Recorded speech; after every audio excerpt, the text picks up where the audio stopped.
ఓం గంగణపతే నమ ఐం సరస్వత్యే నమ శ్రీమాత్రే నమ క్రీం క్రీం మహాకాళికాయ నమ ఓం నమ శివాయ శివాయ గురువే నమ దుర్గాయ నమ త్రాం దత్తాత్రేయాయ నమ యా దేవీ సర్వభూతేషు మాతృరూపేణ సంస్థిత నమస్తస్యై నమస్తస్యై నమస్తస్యై నమో నమః క్లీం కృష్ణాయ గోవిందాయ గోపీ జనవల్లభాయ శ్రీకృష్ణ పరబ్రహ్మణే పరంజ్యోతిషే నమ. జయ గురు దత్తాత్రేయ నమ. యూట్యూబ్ ప్రేక్షకులకు అందరికీ కూడా నమస్కారం అండి. నేను పాలపర్తి గురునాథ శర్మ, జ్యోతిషం వాస్తు సిద్ధాంతిని. మీకంతా కూడా గోచారరీత్యా గ్రహాల యొక్క స్థితిగతి కలియిక ఖగోళ శాస్త్రంలో గ్రహాల యొక్క ప్రభావం అంతా కూడా ఈ యొక్క గోచార చక్రవశాత్తు మీకంతా కూడా ఎటువంటి ప్రభావం చూపిస్తున్నాయి. గోచార చక్రంలో ప్రధానంగా డిసెంబర్ నెల మాస ఫలితాల్లో భాగంగా మీకంతా కూడా చూసుకుంటే ప్రధానంగా ధనస్సు రాశిలో అంతా కూడా చతుర్గ్రహ కూటమి అంతా కూడా సంభవిస్తుంది. ఇదంతా కూడా గ్రహ యుద్ధంగా చెప్పడం జరుగుతుంది. ప్రధానంగా డిసెంబర్ నెలలో మనకి 7-8 తారీఖు రోజున మనకి అంగారకుడు అంతా కూడా చూసుకుంటే ఇక్కడ ధనుసు రాశిలో ప్రవేశం చేయడం ప్రధానంగా, మరియు అంగారకుడు రవి భగవానుడు అంతా కూడా ఈ యొక్క డిసెంబర్ నెల 18వ తారీఖు రోజున మనకంతా కూడా అంగారకుడు ధనుసు రాశిలో ప్రవేశం చేయడం, మరియు రవి భగవానుడు కూడా డిసెంబర్ 18వ తారీఖు రోజున ప్రవేశం చేయడం జరుగుతుంది. ప్రధానంగా చూసుకుంటే అంగారకుడు రవి తర్వాత శుక్రుడు బుధుడు అంతా కూడా డిసెంబర్ నెలలోనే ఈ యొక్క కలయికతోటి యుతితోటి అంతా కూడా సంభవిస్తూ ఉండడం జరుగుతూ ఉంటుంది. కావున ప్రధానంగా చూసుకుంటే ఈ యొక్క గ్రహస్థితి అంతా కూడా వివిధ మేషాది ద్వాదశ రాశుల వాళ్ళకి ఎటువంటి ప్రభావం చూపిస్తున్నాయి.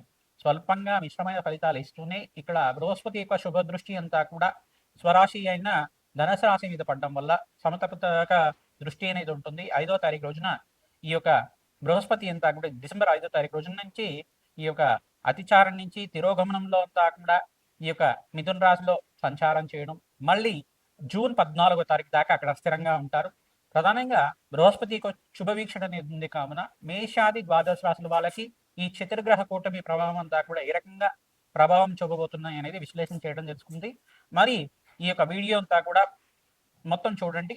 మీకంతా కూడా ఆకరణ మీకంతా కూడా మేషాది ద్వాదశ రాశి వాళ్ళు ఎటువంటి పరిష్కారం ఆచరిస్తే కనుక విపరీత ధన ప్రాప్తి కలుగుతుంది, రాజయోగం తీస్తుంది. విపరీత రాజయోగం కలగడానికి అంతా కూడా ఎటువంటి పరిష్కారం ఆచరించాలి, ధనాకర్షణకి ఎటువంటి పరిష్కారం చేసుకోవాలి, వివిధ రంగాల్లో వాళ్ళకి ఏ వ్యాపార రంగాల్లో వాళ్ళకి అభివృద్ధి కలుగుతుంది అంతా కూడా విశ్లేషణ చేయడం జరుగుతుంది.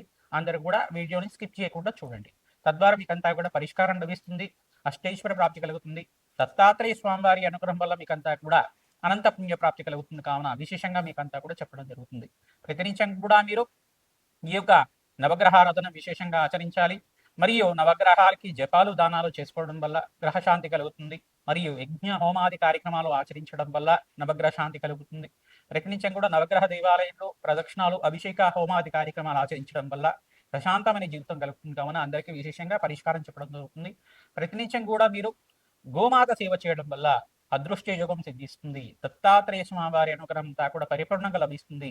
ఈ మార్గశిర మాసంలో అంతా కూడా దత్తాత్రేయ స్వామి వారి ఆరాధన చేయడం వల్ల విశేషమైన పుణ్యయోగం సిద్ధిస్తుంది. ఈ యొక్క అష్టమి తిథి రోజున దత్తాత్రేయ స్వామి వారికి ఎవరైతే విశేషంగా ఈ యొక్క దత్తాత్రేయ స్వామి వారికి అనగాష్టమి అనే వ్రతాన్ని ఆచరిస్తూ ఉంటారో దత్తాత్రేయ చరిత్రని పారాయణం చేసుకోవడం వల్ల అదృశ్యయోగం సిద్ధిస్తుంది, గురుకటాక్షం లభిస్తుంది. తద్వారా మీకంతా కూడా శుభమైన కార్యక్రమాలంతా కూడా గృహంలో సిద్ధించడానికి కళ్యాణము, మరియు విద్య కానీ ఉద్యోగం కోసమైనా కానీ వివాహాది శుభకార్యాలు జరగడం కానీ గృహయోగం సిద్ధించడం కానీ గురుకటాక్షం వల్ల లభిస్తుంది. కావున మేషాది ద్వాదశ రాశుల వాళ్ళు ఈ యొక్క చతుర్గ్రహ కూటమిలో ఎటువంటి పరిష్కారాలు ఆచరించాలి క్లుప్తంగా మీకు విశ్లేషణాత్మకంగా అంతా కూడా విశ్లేషణ చేయడం జరుగుతుంది. ప్రతినిత్యం కూడా దత్తాత్రేయాయ స్మరణ మాత్రైన సంతుష్టాయ నమః ఇటువంటి నామాన్ని జపాన్ని ఆచరించండి. తద్వారా నామస్మరణ మాత్రం చేత దత్తాత్రేయ స్వామి వారి అనుగ్రహం అంతా కూడా పరిపూర్ణంగా లభిస్తుంది. కావున విశేషంగా చెప్తున్నాం, మీ జన్మ జాతకమే ప్రధానమైన జాతకంగా ఉంటుంది. ఈ జన్మ జాతకంలో ఎటువంటి జాతకంలో ఉండే దోషాలకంతా కూడా పరిష్కారం ఆచరించడం వల్ల శుభయోగం సిద్ధిస్తుంది. కావున విశేషంగా అందరికీ కూడా చెప్తున్నాం. ప్రధానంగా గోచార చక్రం అనేది మనకు గ్రహాల యొక్క స్థితిగతి కలియిక వాటి ప్రభావం అంతా కూడా విశ్లేషణ చేస్తుంది. జన్మ జాతకమే ప్రధానమైన జాతకం ఉంటుంది. మీ జాతకంలో ఉండే గ్రహ దోషాలకి పరిష్కారం ఆచరించాలి. మరియు గోచార చక్రంలో ఉండే గ్రహాలకు కూడా వాటి ప్రభావం మన జాతకం మీద లేకుండా వాటికి కూడా శాంతి కలిగే విధంగా చేసుకోవడం వల్ల శుభయోగం సిద్ధిస్తుంది, అదృష్టయోగం కలిసి వస్తుంది, గురుకటాక్షం లభిస్తుంది. మీకంతా కూడా అష్టైశ్వర ప్రాప్తి కలగడానికి ఆస్కారం ఉంటుంది.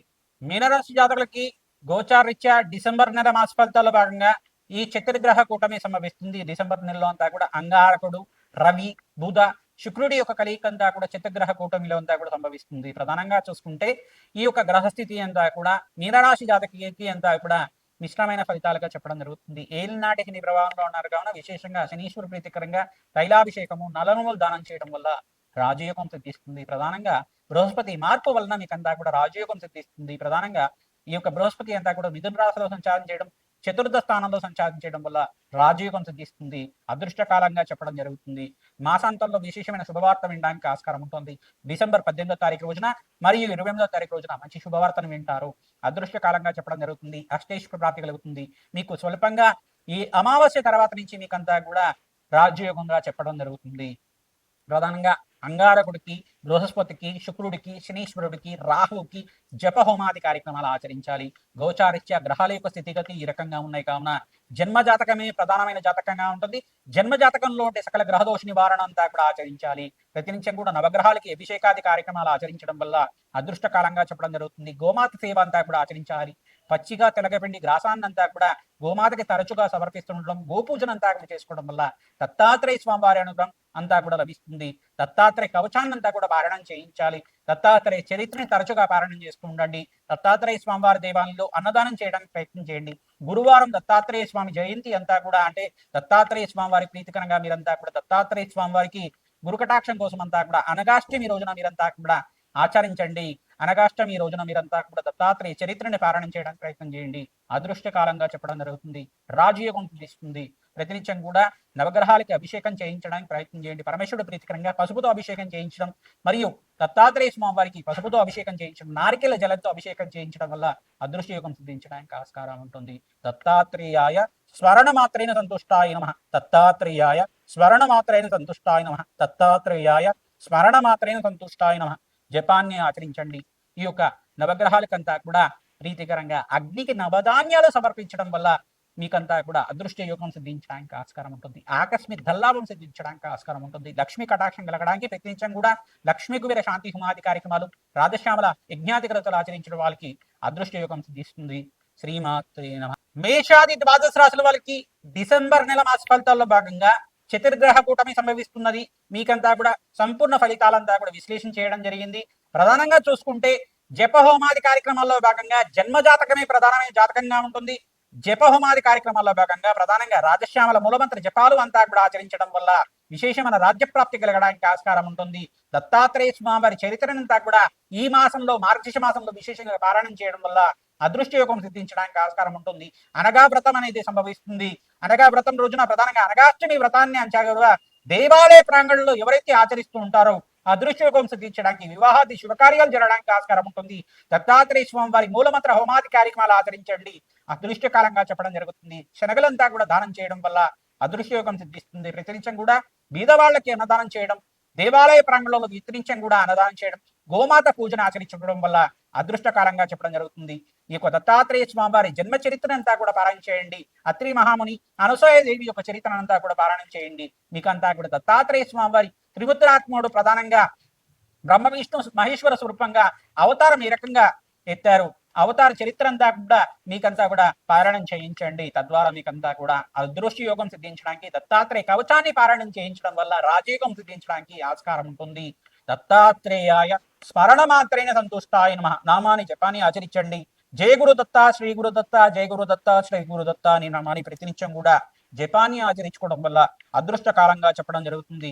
మాసాంతంలో విశేషమైన శుభవార్త వినడానికి ఆస్కారం ఉంటుంది. ఆకస్మిక ధనలాభం సిద్ధించడానికి మేషాది ద్వాదశ రాశుల వాళ్ళకి ప్రతినిత్యం కూడా దత్తాత్రేయ ఆరాధన చేయడం వల్ల అదృష్ట యోగం సిద్ధిస్తుంది. శ్రీమాత్రే నమః.